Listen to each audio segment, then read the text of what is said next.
नमस्कार बच्चों। आज हम विद्युत प्रतिरोध को प्रभावित करने वाले कारक बताएंगे।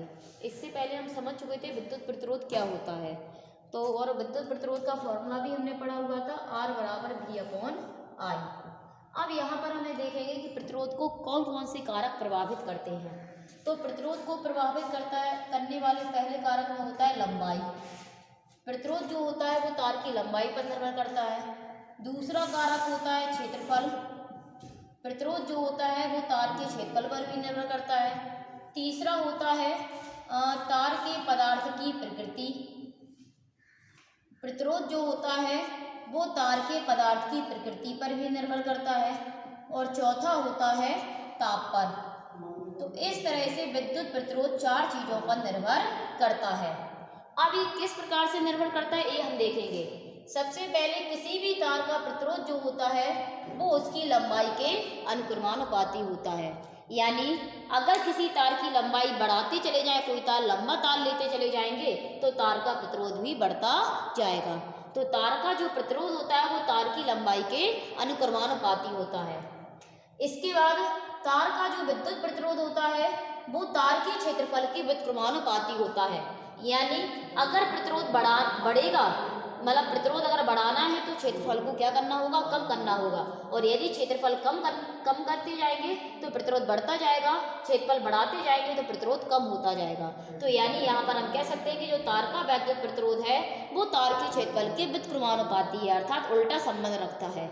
इसके बाद तार के पदार्थ की प्रकृति पर, जो अलग अलग पदार्थ के तार होते हैं उनके विद्युत प्रतिरोध अलग अलग होते हैं। जैसे तांबे का तार ले ले तो उसका विद्युत प्रतिरोध अलग होगा।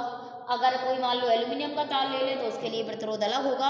तो तार का जो पदार्थ होता है उस पदार्थ की प्रकृति पर भी तार का विद्युत प्रतिरोध निर्भर करता है।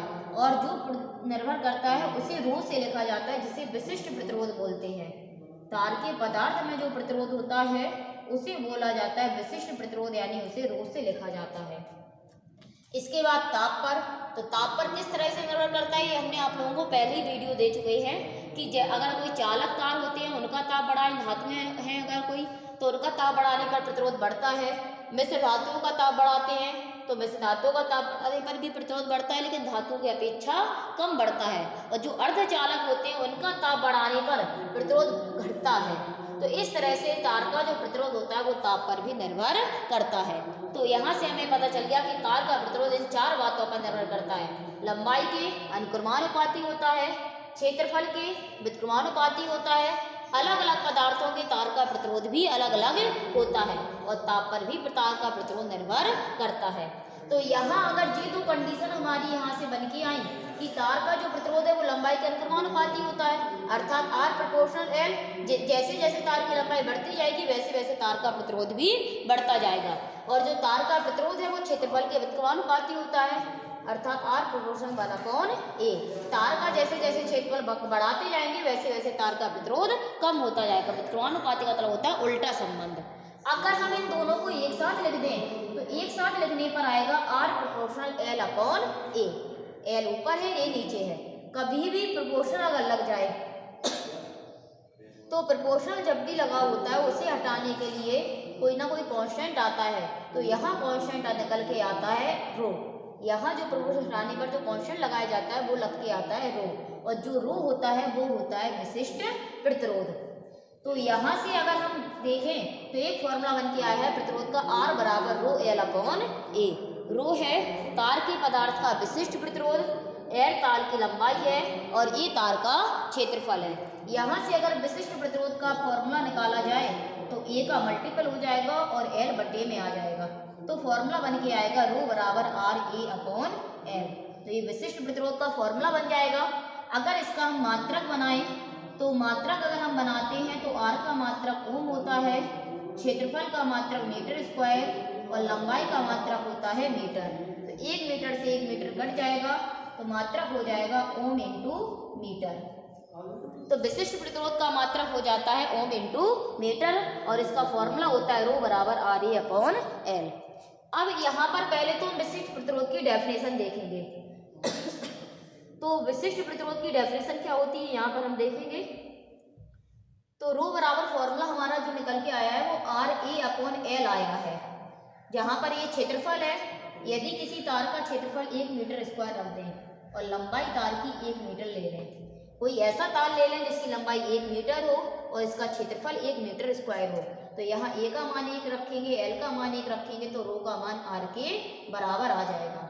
यानी हम यहाँ से कह सकते हैं कि किसी भी तार के पदार्थ का विशिष्ट प्रतिरोध तार के वैद्युत प्रतिरोध के बराबर होगा, लेकिन तार का जो विशिष्ट प्रतिरोध है वो वैद्युत प्रतिरोध के बराबर जब होगा जब हम तार ले 1 मीटर लंबाई का, यानी कोई जो तार हो वो 1 मीटर लंबाई का हो और उसका क्षेत्रफल भी 1 मीटर स्क्वायर हो। यानी अगर कोई ऐसा तार ले लें जिसकी लंबाई एकांक हो, यानी 1 मीटर हो और जिसका क्षेत्रफल भी एकांक हो अर्थात 1 मीटर स्क्वायर हो, तो हम कह सकते हैं कि उस तार का वैद्युत प्रतिरोध उसके चालक तार के विशिष्ट प्रतिरोध के बराबर हो जाएगा।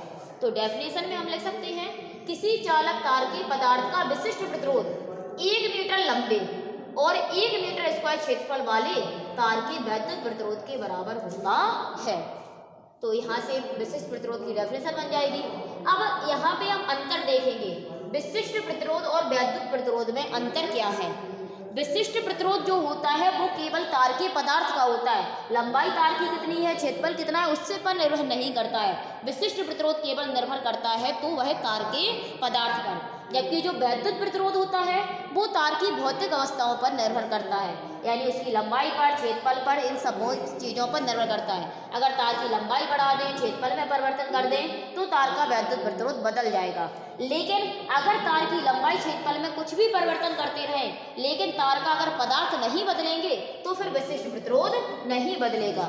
जैसे मान लो हमने 2 तार तांबे के ले लिए, 2 तार जो हमने लिए वो तांबे के हैं, तो दोनों ही तार तांबे के हैं, तो तार का दोनों का पदार्थ तो एक ही है।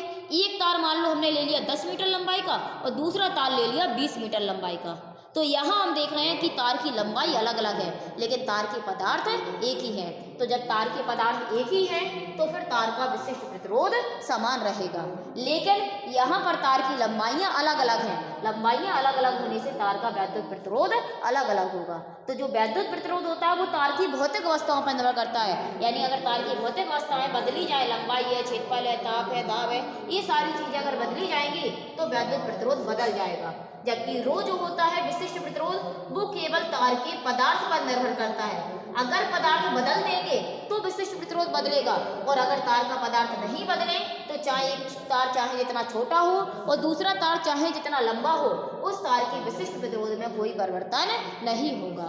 तो ये होता है विशिष्ट प्रतिरोध।